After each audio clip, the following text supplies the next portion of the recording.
What's going on, everybody? Donnie here with another video, and today I'd like to welcome everybody to a new series I'm going to start called This Week in Hockey. I'm going to grab the old shootout commentary template and run with it with the newest mode in NHL 19, obviously going to be ones, doing a weekly talk on hockey every single Friday to talk about what's going on in the NHL and other surrounding leagues. So without further ado, let's get into it. The hockey world has been extremely busy with the NHL preseason starting tomorrow at 2:30 in the morning, and there's been a ton going across the league pertaining to a ton of different teams.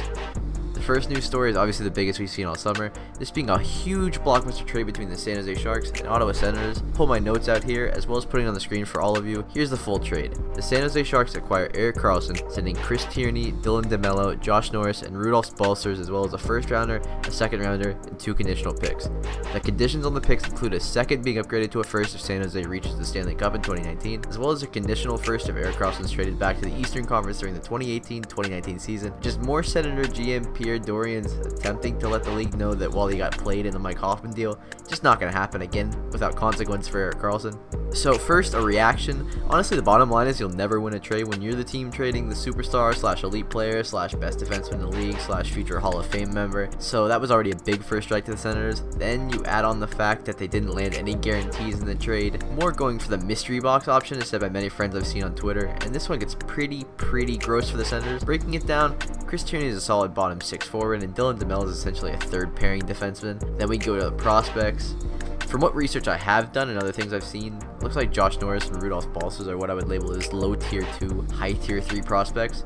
Neither are NHL guarantees nor are they elite prospects, but they are both hot commodities in the league in terms of value and ability, so I think it'll end up being a waiting game if anything to see who the real winner is in the long run. But for now, the Sharks absolutely steal Karlsson.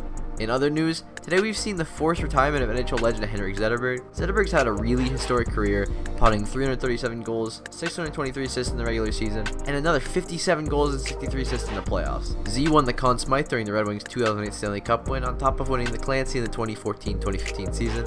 Zetterberg's one of the league's most underrated superstars, I feel, and he sustained dominance into the twilight of his career, even while dealing with a major back injury that since forced him to retire, even though he said today that he still loved to be playing in the NHL. Zetterberg is one of the few players in the NHL that are surefire, no doubt Hall of Famers in my opinion, along with guys like Sidney Crosby, Alex Ovechkin, Henrik Lundqvist, and Joe Thornton, just to name a few. He's also a tremendous person off the ice, just helping his cause and giving him a truly great pedigree all the way around. The last and final story I'm going to talk about is expansion, with Seattle being the main city here. The Select Committee on Civic Arenas in Seattle voted unanimously in favor of the Seattle Center Arena project, which is a $700 million renovation / reconstruction project, which should essentially pave the way for Seattle to get a franchise, assuming the full city council votes yes and brings a 32nd team to Seattle. The city of Seattle has some of the most passionate fans in the league, so it's very nice to see them finally getting sustained hype. After losing the Sonics, Seattle was left with just the Seahawks and Mariners in terms of teams in the major sports leagues, so grabbing an NHL franchise would likely do similar to Vegas in terms of building up a massive fan base.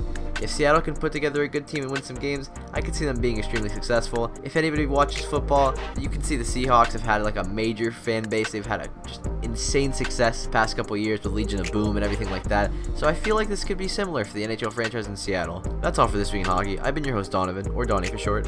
Please subscribe and like the video. Leave a comment below on any topics I may have missed for the week or anything you'd like to talk about, and I'll get into it at the end of next week's commentary.